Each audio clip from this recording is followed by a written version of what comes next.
atong pamalandungan.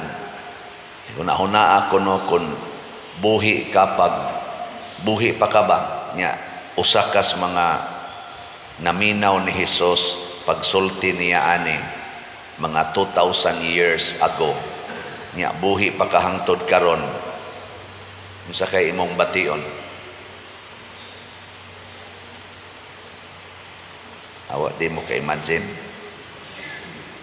Ningon si Jesus ba, magsaksi sad mo, mahitungod ka nako.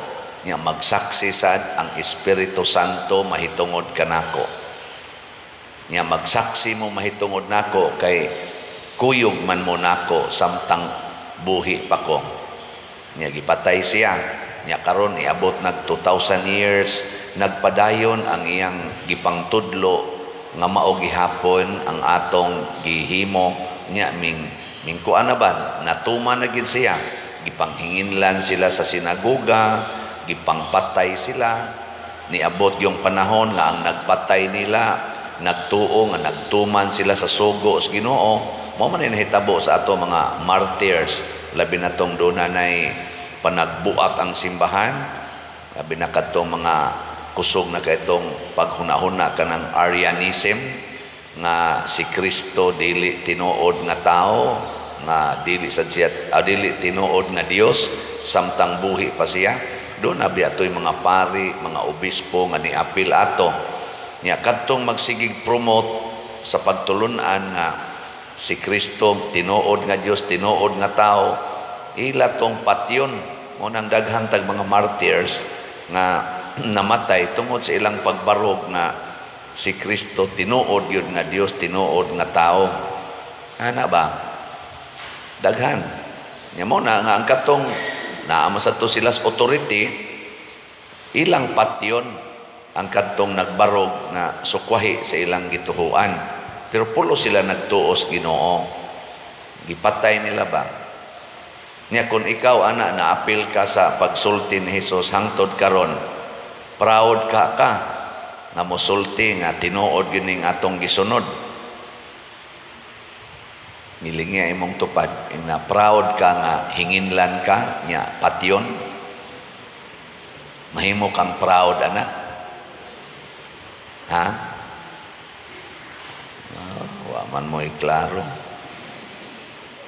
Ganahan kita kanang daygon ta na sikat kita, ang tanang tao motuo gid nato ana. Oy dili na maoy paradigm ni Kristo sa iya mga apostoles. Insya gisultihan ko na kamo niini sa wap-an ni mahitabo, aron ini kahitabuan ni di mo maluya, malig-on mo. Nya karon ang nagdaga na sukad kay gipamatay naman to, aman to kalapas og 100 years ang iyang mga tinun-an, nangamatay raman tong tanan, na ay kasagaran gipangpatay man to, pinaagig espada, pagbato, pagbitay sa cross ana. Pero karon nagsigi ang maong pagtulunan, ang nagdala na niini mao ang Espiritu Santo. Siya na ang magbantay, magtudlo, magligo nato kun atong dawaton ang Espiritu Santo. Mao bitaw nga karong Pitsa 19 sa ulogo nato ang Pentecost Sunday, katong pagkunsad sa Espiritu Santo ngadtos mga apostoles, kuyog ni Maria ug sa uban pang mga disipulo nga nitugdon sa ilang mga ulo nga murag dila nga kalayo. Mao toy usas mga images sa Holy Spirit niya pagkunsad ato ning lig-on dayon ang ilang pagtuo, wa na sila mahadlok.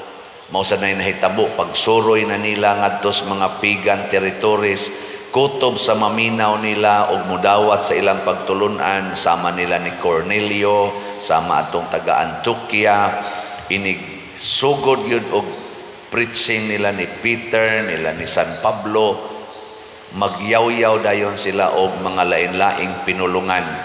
Maunay ilang timailhan sa una nga ni kunsad na ang Espiritu Santo kay magsulti sila lain-laing pinulungan. Kadaghan na nahitabo sa kinabuhi nila ni Peter, nila ni Saint Paul. Nya kana ganing malig-on ang ilang pagtuo. hangtod gyud na karon basta mudawat tas Espiritu Santo. Nang giimbitar ta nga motambong ta didto sa Pentecost Sunday. Mupalit lang mo ticket 100. Kagamay anang 100 nga tugpahan kas Espiritu Santo, maligo na ka. No? Gamay na 100. Naman gani ato mga online parishioners, murag ambot pila na to'y gisponsoran dito. Sobra naman tingitos na po kabuok. Naay na malit o atong ticket din para aning Pentecost Sunday karong May 19 nga. Father, ako lang ang bayran niya kadang ihatag lang na sa gustong mo adto nga dili makabayad sa 100 pesos. Kay naningkamot sa sila nga daghan ang makasinati. Kay maura man gyapon ng espirituha ang mukonsad. Dili lang tungod kay nabunyaga na ta, kung dili ang pagpainit ba. Mura bag na may usahay no nga parehagod sa imong suga. Para ni atong suga ba kani? Suga, nagsiga naman ni siya. Pero doon ay panahon murag mahurot ang iyang lana. Nga inighimo na to aning special event. Mao ni ang pagbukbo, refill. I-refill ang kainit sa atong pagtuo. Gilingi ay mong tupad, ing nainit pa karon. Basig ang ato na lang panahon mo'y init. Pero ang atong pagtuo, bugnaw na. Bugnaw. Mo question na ta sa mga sugo os Ginoo. Nabitay ni text nako ingon siya, Pader, sige man jud kag yaw-yaw anak, kung kamo magpahulam ayaw na mo paningil anang utang. Hain man as Bible makitaan, pastang pangita sa nako kay kanay laging bugo-bugo sa tanako. Nakaagi man gyud ko ana, asa man gina makit eh. Perting problemahan ako, may gani kay na ay Google ba? Sige kong padpad sa Bible kutob sa kong mahinumduman, di man jud ko kadumdum, ako na lang gi-Google. Naadi ay usa sa mga verses pero daghan man na diha sa Bible gakatag-katag lang na siya nya lain-lain pagkasulti. Naadi ay sa Luke chapter 6 or naasad sa Matthew chapter 5 kana bitang sumpay anang love your enemies. Love your enemies ba? Sumpay ana ngano man kay kun maningil man kag utang mahimo gina nimong enemy. Kanang nangutang nimo mahimo gina nimong enemy madugay. Unang love your enemies. Nya unsa may buhaton matud pa didto when you lend expect not do not expect to get it back. Kung kamo magpahulam ayaw na paghuna-huna nga imo panang nga ikaw mabayran. Ana sa to pa i-erase na nimo sa imong hunahuna nga mabayran ko ani. Ana ba? Okay na ninyo? Murag kuan di man jud ko kay bright ang Bible, murag Luke chapter 6 verse 35 na ana diha. Luke 6:35. So ay kunyog tanaw, wa gani diha pangitaa lang diha dapita. Ana kani laging bugo-bugo tayo lang kay mugsalig nako nga makahinumdum jud ko specific, pero ang tudlo na gina diha ayaw na mo paningil. Lisod ba yan na siya kay moabot man sa atong panahon sad nga naagi manghuam nato nya di gyud kabayad or dili dayon kabayad. Kita gani karon sige kog baligyag slot kay napatay bayron non sa atong contractors o sa atong gihuwaman, di ba? Ang atong building hapit naman ni mahuman, elevator na lagi construct kaning atong kumbento, mga 38 million ang ato nang nakwintada karon, 38 million ang nagasto na nato diha. Unya 27 million ang atong nabayad sa atong contractors. So naay mga 11 million nga wa pa nato nabayad, pangitaunon pa na siya. Pinaagi sa slot. So mag-agwanta ng atong contractors nga di nato sila matagaan. Imagine na. I hope nga ilang gamiton ang Luke 6:35, no? Unya ang kuan kaning 27 million na ay mga 8 million ana nga hinuwaman sad nato, mga immediate needs nato. So actually 19 kuan pa gyud 19 million pa gyud ang actual natong mga katong gitawag og mga slots nga atong nahatag. So ato ning tabangan, di ba? Tabangan nato. Ingka di man ka pabayran ng utang pader. Doon naman sa gisulti si Kristo. Wa ko kakita na sa verse pero pangitaan niyo sa Google na when you make a promise, ang saman, fulfill it as if you were making it to God. Kung musaad gani mo usa ka tawo, tumana gina pakisamaha nga nagsaad kas Ginoo. So di na kinahanglang paninglon. Mauna siya disposisyon sa nagsunod sa Ginoo. Maunay gisangyaw nilang San Pablo nga nadiin sila lakaw-lakaw nga gihisgutan sa atong first reading og ning lambo na hangtod karon. Sulay kuno ninyo nato atong sulayan nga mangutana kita sa Holy Spirit ba, Lord, unsay gamitan nako sa akong kwarta? Ana bitaw? Unsaon ko ni paggamit ang akong yuta? Kining akong balay, Lord, unsaon ko ni paggamit? Unsaon ako pag-atiman kining akong asawa, kining akong bana, kining akong mga anak? Dili bitaw kanang mag-agad ra gitag unsay atong nahuna-hunaan. Hasta kining atong lawas, unsaon ko ni pag-atiman akong lawas?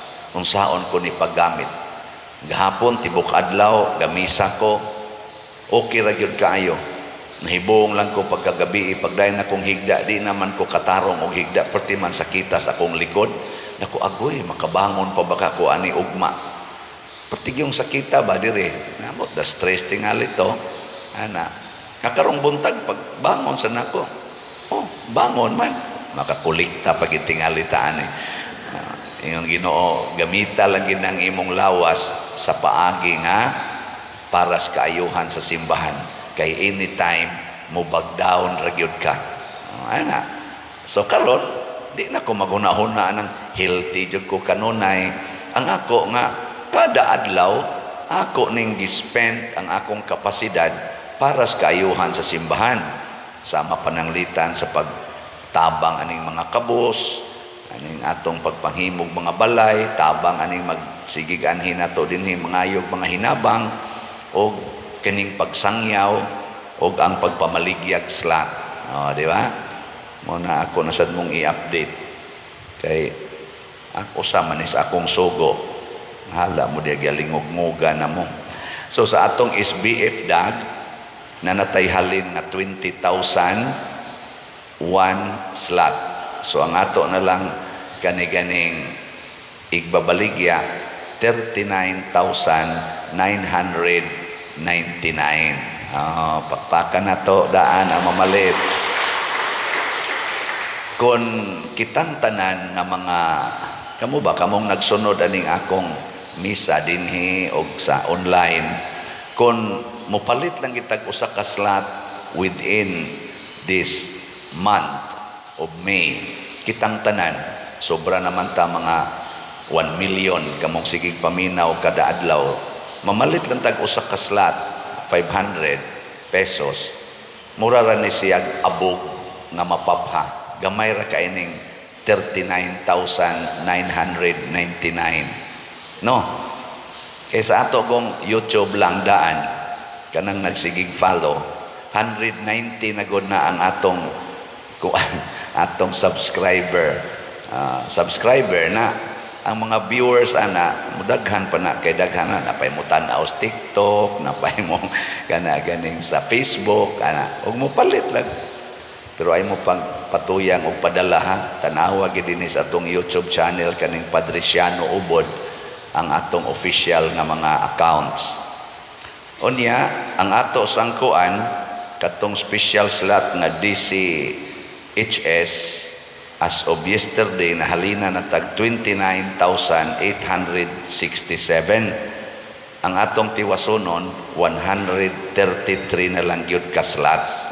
Tag 200 pesos per slot. Ato sang pakpakan ang namalit. Basig mahurot gyud ni siya no.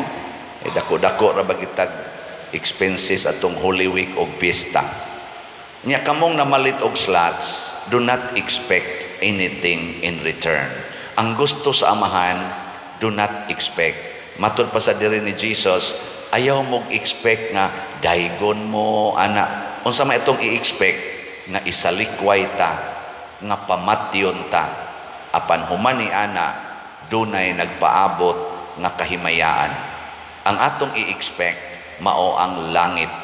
That is the desire nga gusto ni Jesus ibutang gid na sunahona og dire. Pero dinhis kalibutan ayaw pag-expect nga patilawon tag kanunay og kalipay ana. Ang atong i-expect yun kasakit. Pareha na ako god lipay makikumagtan-aw dinhi. Pero doon na bayagay pipila ka mga tao nga magsigi sa binuang og istorya nga rin ako, di ba? Ibutang pa ko sa social media. Hinganlan pa ganit tagyawa usahay. Pero sakti lang. Kuha naman na, given naman na ni Jesus. Mahigog maraman sa kuha ng mga nakugyawa kay tinuod man sa nausahay, may pagkayawan noon man sa gyud ko. Mailhan man na nimong yawan noon kay mahadlok man na nimong mga tao. Di mo mahadlok og yawa. Hadlok ko nya ako man ang mailhan nga yawan on sa ko kay ngano man ang mga sakristan hadlok man ako. Hasta gani kani ako mga staff dinhi hadlok na nako. Ilhan man ani mong mahadlok kay ang now mo formal ba dili mo kiat og nana ko mo ana. Hasta kani mga lektor panington guna sila usay mag-ana-ana gud. Padersyano ron mo. Ana. Mura sila bag mahadlok ba. So pasabot ana ako ginang dawaton nga may pagkayawan on gyud ko. Lingay mong tupad na ikaw di kayawan on. Kamong mga ginikanan dili mahadlok ninyo inyong anak. Mahadlok gani yawan on ka. Kamong mga leaders, kamong mga naas kompanya, di mahadlok ang inyong mga subordinates, inyong staff, di mahadlok ninyo. Oh, panington ginagbug-bug gigabot tungod sa atong pagkayawanon. Pero dili na maoy sukdanan kung malangit batag dili. Kung dili naa sa atong pag-angkon nga kita sumusunod ni Kristo. Padayon tag-adjust, padayog adjust. Ako dinhi kanang mahadlok nako, sige lang. Okay ra gyud kaayo. Muduol ra gyud mo nako. Akong mga staff nanay panginahanglan wanay kwarta ay muduol oy musuwa ta pader kan gani pa din ka salamat intaw niya ako na yung pirmahan ingon ko okay salamat kay pader ha salamat kay nako salamat intaw kay nakakita na gid sa Ginoo dili nako kay nagpasalamat naman ana pero ugwa sila panginahanglan oy musibat oy kanang palayo gyud palayo ang ilang tan-aw yawa ra gyud ko ana. Pero sige lang, okay naman kayo. Kay mailhan raman gid na mailhan raman gid na kon naginoo na imong tan-aw kay muduol man ka. Kana sang muanhi dinhi. Malipay sad ko nako tinuod ang mga tao dinhi uban dinhi nagsunod nako kaning kuyog nako. Mura kog ilang gihinginlan sa ilang kasing-kasing mahadlok sila nako, libakon ko nila. Pero na masedaghan nga tagalagyo nga manganhi magpa-picture gahapon sige pa jud gakos pader pagaksak ko nako yahaya ani makaingon mo sa tag sana all pero panagsara sa noon na namang sige gyud kuan ba kana murag hinangop gyud kayo na kaning ni og anhi sa nimo puyo sa parokya kuyog nako ang anlan na sa kugyawa ani kay bisan gani si Jesus ginganlan magyawa gihinginlan, gitaral o gilansang sa cross. Kita pakaha nga iyarang sumusunod pero atong hinumduman mas maayo pagnganlan tagyawa nya naning kamo ta pagbuhat sa Dios nung mga buhat kaysa hinganlan tagyawa tungod kay nagbuhat gitag mga yawanong buhat. Ana no?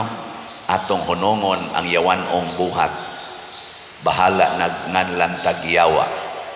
Kunongon ang atong kadao ni anang kwarta, kahakob ni anang mga yuta o kanang mga dungog nga to the point nga maggubat na lang kita, magpinatyanay na lang kita, magbinungulay na lang gid ta, mga yawanon ka ng buhat. Apan sa atong pagbuhat, pagtudlo sa kamatuoran, mahingan lang tagyawa, okay ra na. Ato ng dawaton, ha? Sige, katapusang lingi sa imong tupad. Ing na sugod karon, sabat nako, sugod karon. Pwede na ko nimungan lagyawa. O, ana na siya. Sige, manindog na ta, mga Diyos nun.